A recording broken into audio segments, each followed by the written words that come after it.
480 kilometre बेलाभूमि port base industry hub केमती हेबो आईटी सेक्टर केमती आगो को जीवो एवं ताहा सहित मध्य ओडिशार सामग्रिक विकास केमती बढ़ी पारिबो ओडिशा को फोकस करिसंती एवं आपण मानकर आदिवासी मानकर विकास टूरिज्म क्षेत्र में किभली अधिक विकास हो पारिबो इकोनॉमिक जोन किभली भाव में कॉरिडोर करा जाय कि ताहार व्यापक भाव में प्रस्तुति करा जाय सेथिरे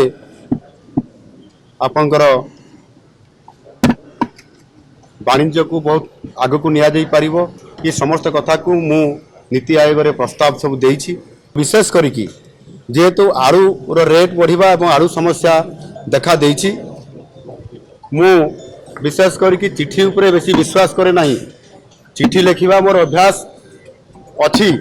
किंतु चिठी लिखि देकरी मु चुप मारी बसी रहिबा मोर से लक्ष्य नहीं मु निजे पश्चिम बंगर मुख्यमंत्री ममता बनर्जी सहित साक्षात करली तांकर मुख्य शासन सचिव आम ओडिशार मुख्य शासन सचिव उपस्थित थिले आमर जेतिकी कलिकतारू प्रति रेगुलर जो आलू आसे एवं जेभली भाव में आलू को आसबार जो बंद कर देइथिले ता उपरे मु आलोचना करली एवं आम हक को देवाई मुझे अनुरोध करली से मध्य विचार करी निश्चित भाव में आमको सहयोग करने प्रतिश्रुति भी देइचंती ताहा भी कार्यकारी करने आरंभ होती स्वाभाविक निश्चित भाव में आरंभ हो प्रक्रियाकरण खूब शीघ्र यार समाधान रास्ता बाहर या समाधान रेट भी जमती बढ़ो ना से कथा कहु नीति आयोग बैठक शेष आंध्र प्रदेश मुख्यमंत्री एन चंद्रबाबू नायडू सहित आमर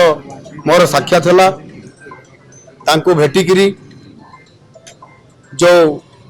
सौजन्यमूलक साक्षात भितर पोलाभरम इश्यू को मु आलोचना करी से आलोचना समय केंद्र शिक्षा मंत्री धर्मेंद्र प्रधान एवं अन्यतम केंद्र मंत्री जुएल ओराम उपस्थित थिले आम चीफ सेक्रेटरी उपस्थित थिले आमे सेथिरे मु आलोचना करी जे जो पोलाभरम इश्यू उपरे जो समस्या लगी रही जहाँ प्रथमे आम परस्पर भितर जो विषय नहीं कि आम आलोचना करुले एवं आमर दाबी जहाँ थिला आमे से दाबी को दोहराऊँ आगामी दिन में अधिकारी स्तरीय एवं मुख्यमंत्री स्तरीय बैठक होगापाई मुझे प्रस्ताव देछि एवं से प्रस्ताव रे से एकमत होती निश्चित भाव में आगामी दिन में से बाबद आलोचना हम तेणु